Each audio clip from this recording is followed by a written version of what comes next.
నేత జగన్మోహన్ రెడ్డికి రాష్ట్ర ప్రభుత్వం రక్షణ కల్పించడంలో విఫలమవుతా ఉంది. ఆయన పర్యటనలో ఎలాంటి రక్షణ చర్యలు చేపట్టడం లేదని చెప్పి రాష్ట్ర గవర్నర్ గారిని కలిసి ఫిర్యాదు చేయడం జరిగింది. ఈ సందర్భంగా నేను వైఎస్ఆర్సీపీ నాయకులను స్పష్టంగా అడుగుతా ఉన్నా.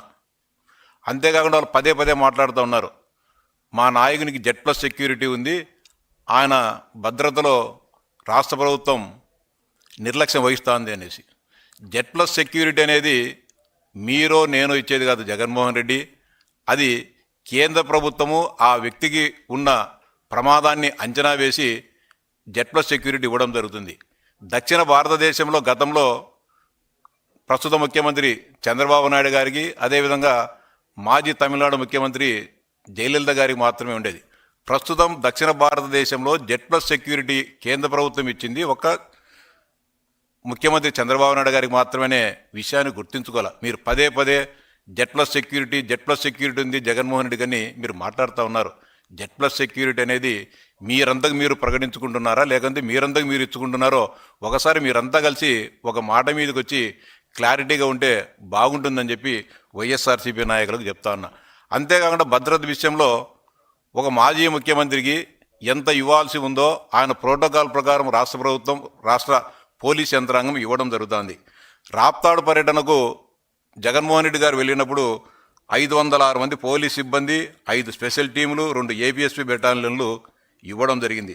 సత్తెనపల్లి పర్యటనలో 679 మంది పోలీస్ సిబ్బంది, 15 రోప్ పార్టీలు ఇవ్వడం జరిగింది. గుంటూరు మిర్చి యార్డుకు పోయినప్పుడు 123 మంది పోలీసులు, 2 రోప్ పార్టీలు ఇవ్వడం జరిగింది. తెనాలి పర్యటనలో కూడా 100 మంది పోలీసులు ఇవ్వడం జరిగింది.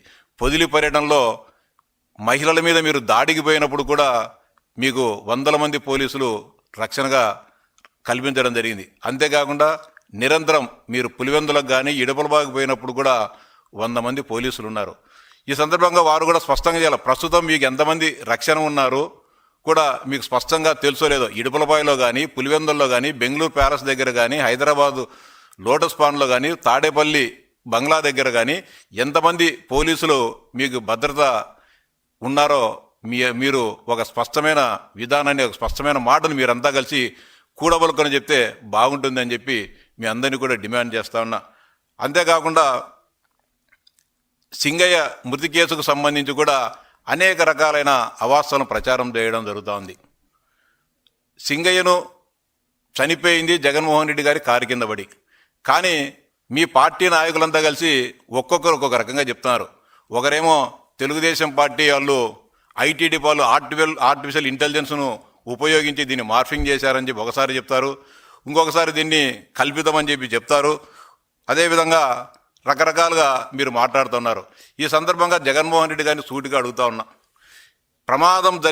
ప్రమాదం నా కారు కింద సింగయ్య పడలేదని చెప్పి మీరు మీడియా ముందుకు వచ్చి ఇంతవరకు ఎందుకని చెప్పలేకపోతున్నారు? దీనికి స్పష్టమైన సమాధానం చెప్పాల్సిన అవసరం ఉంది. కారు నడిపేటప్పుడు ప్రమాదం సింగయ్య మీ కారు కింద పడ్డాడా లేదా అనే విషయం మీ డ్రైవర్కి కానీ లేకపోతే కనుక మీకు కానీ తెలుసా తెలియదా? ఒక స్పష్టమైన ప్రకటన చేయాలని చెప్పి డిమాండ్ చేస్తూ ఉన్నా. అంతేకాకుండా సింగయ్య మీ కారు కింద పడినప్పుడు ఆయన పక్కకు తీసి ముళ్ళ పొదల్లో వేయకోకుండా మీ వెనకల 100 మంది వాహనాలు ఉన్నాయి.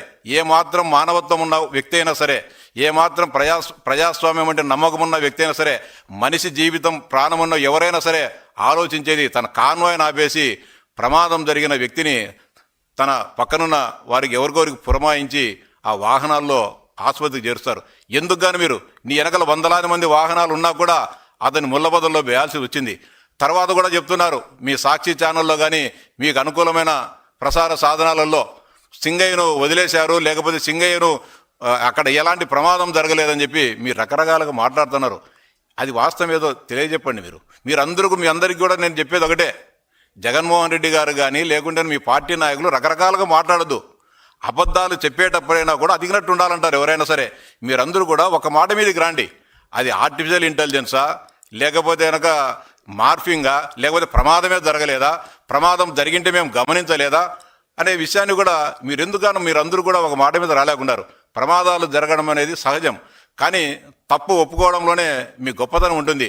మా కారు కింద పడినారు, మా ప్రమాదం జరిగింది, పొరపాటు జరిగిందని ఒక్క మాట జగన్మోహన్ రెడ్డి గారు ఎందుకని చెప్పలేకపోతా ఉన్నారు?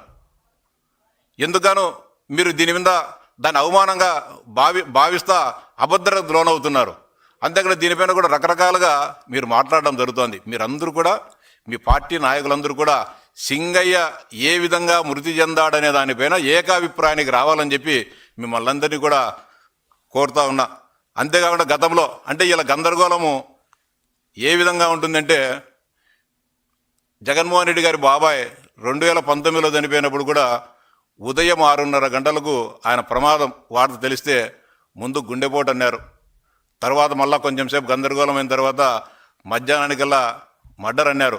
సాయంత్రానికల్లా నారా చంద్రబాబు నాయుడు గారు ఈ హత్యం చేశారని చెప్పి నారాసుర రక్త చరిత్ర అని చెప్పి ప్రచారం చేశావు. తర్వాత కూడా మా చిన్నాయన్ను హత్య చేసిన వాళ్ళు అంతు చూస్తా అని చెప్పావు. తర్వాత ఎవరైతే హత్య చేశారని చెప్పారో, ఎవరైతే నిందితులుగా చేరారో వారందరిని కూడా రక్షిస్తున్నది నువ్వు కదా జగన్మోహన్ రెడ్డిని ప్రశ్నిస్తున్నా. అదేవిధంగా సింగయ్య మృతి కేసులో వివేకానంద రెడ్డి హత్య సమయంలో ఏ విధమైతే గందరగోళంకి ప్రజలందరినీ గురి చేశారో, ఏ విధంగా గందరగోళ పరిస్థితులను నెలకొల్పాలని ప్రయత్నం చేశారో, సింగయ్య మృతి సందర్భంగా కూడా ఒకసారి ఒకటంటారు, ఒకసారి ఇంకొకరనే పరిస్థితి ఉంది. ఎందుకు ఇంత గందరగోళానికి? ఈ గందరగోళం న్యాయాలంతా కూడా వైఎస్ఆర్సీపీలోనే ఉన్నారు. వాళ్ళందరూ కూడా ఆ గందరగోళం నుంచి బయటికి రావాలని చెప్పి విజ్ఞప్తి చేస్తూ ఉండా. అంతేకాకుండా మానవత్వము దీని గురించి మాట్లాడుతున్నారు. సాక్షాత్ ఇటీవల వార్తలు వస్తున్నాయి, సొంత తల్లి విజయమ్మ ఫోన్ కూడా ట్యాప్ చేశారని, సొంత చెల్లి శర్మిల ఫోన్ కూడా ట్యాప్ చేశారని. తల్లి చెల్లినే నమ్మకోకుండా వారి వ్యక్తిగత సంభాషణలు కూడా నీ దొంగ చెవులతో, అదేవిధంగా నీ మిత్రుడైన కేసీఆర్ గారి సహాయ సహకారాలతో మీరిద్దరూ కలిసి విన్నారంటే నీకు ఏమాత్రమైనా కూడా మానవత విలువలు కానీ, లేకుంటే బంధుత్వాలు కానీ, లేకుంటే ప్రేమానురాగాలు కానీ ఏమైనా ఉన్నాయా జగన్మోహన్ రెడ్డి అని చెప్పి సూటిగా ప్రశ్నిస్తూ ఉన్నా. అంతేకాకుండా మేము ప్రజాస్వామ్యబద్ధంగా పరిపాలన చేశాం, ఇప్పుడు నా పర్యటనలో ఇబ్బందులు పెడుతుంది ప్రభుత్వం చెప్తున్నారు. చంద్రబాబు నాయుడు కుప్పం పోయినప్పుడు మీరు అడ్డుకుంది వాస్తవం కాదా? అంతేకాకుండా అయ్యన్న పాత్రుడు గారి కుమారుడి పెళ్లికి అని చెప్పి విశాఖపట్నం పోతే విశాఖపట్నం ఎయిర్పోర్ట్లోనే చంద్రబాబు నాయుడు గారిని 8 గంటల పాటు అడ్డుకున్నది వాస్తవం కాదా? అంతేకాకుండా అనపర్తి పర్యటనకు పోయినప్పుడు లారీలను అడ్డం పెట్టి చీకట్లో బాబు గారిని లైట్లు కూడా ఆపేస్తే సెల్ ఫోన్ లైట్లతో కిలోమీటర్ల మేర రోడ్డమ్మడి కూడా ఆయన నడిచొచ్చిన సందర్భం నీకు గుర్తు లేదా జగన్మోహన్ రెడ్డిని ప్రశ్నిస్తా ఉన్నా.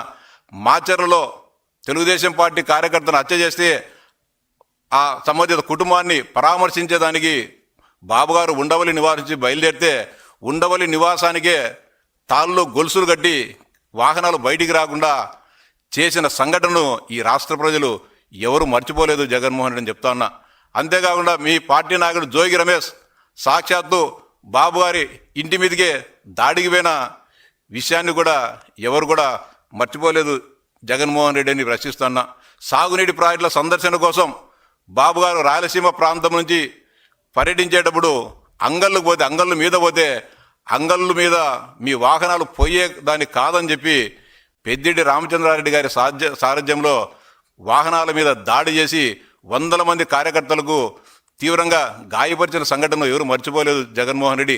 ఆ రోజు ఏం సంబంధం లేకుండా కూడా బాబు గారితో పాటు మా అందరిపైన చాలా మంది పైన దాదాపు 600-700 మంది మీద తెలుగుదేశం పార్టీ కార్యకర్తల మీద హత్యాయత్నం కేసులు పెట్టి నెలల పాటు వేధించి నెలల పాటు జైల్లో నిర్బంధించిన సంఘటన కూడా ఎవరు మర్చిపోలేదు జగన్మోహన్ రెడ్డి. ఇలాంటి మీరు అదేవిధంగా యువగలం పాదయాత్రలో అడుగడుగునా కూడా మీరు అడ్డుపడేది వాస్తవం కాదా? మైకి జీవో నెంబర్ 1 తీసుకొని వచ్చేసి ఆ రోజు ఎక్కడ కూడా సభలు సమావేశాలు జరగకూడదు, రోడ్ల మడి నడవకూడదు, మైకులు వాడకూడదు, స్టూల్ ఎక్కితే స్టూళ్ళు కానీ వాటిని కూడా పక్కకు తీసుకొని పోయి లోకేష్ బాబు గారిని నానా హింసలకు గురి చేసిన సంఘటనలు కూడా ఎవరు మర్చిపోలేదు జగన్మోహన్ రెడ్డి. అలాంటి మీరు ఈరోజు ప్రజాస్వామ్యం గురించి, ప్రజాస్వామిక హక్కుల గురించి, వీటన్నిటి గురించి మాట్లాడుతుంటే దయ్యాలు వేదాలు వల్లించినట్టుంది. అందరూ కూడా సిగ్గుతో తల వంచుకుంటున్నారు. ఇలాంటి వ్యక్తి జగన్మోహన్ రెడ్డి లాంటి వ్యక్తి నోటి నుండి ప్రజాస్వామ్యం గురించి, ప్రజాస్వామిక హక్కుల గురించి మాటలు వస్తున్నాయంటే నవ్విపోదురుగాక నాగేటి సిగ్గు అని చెప్పి అందరూ కూడా ముక్కున వేలేసుకునే పరిస్థితి ఉంది. ఇప్పటికైనా కూడా స్పష్టంగా డిమాండ్ చేస్తా ఉన్నా, మీరందరూ కూడా గందరగోళాన్ని విడనాడి సింగయ్య ఏ విధంగా మృతి చెందాడనే దానిపైన భిన్నాభిప్రాయాలు లేకుండా ఒక ఏకాభిప్రాయానికి మీరంతా కూడా రావాలని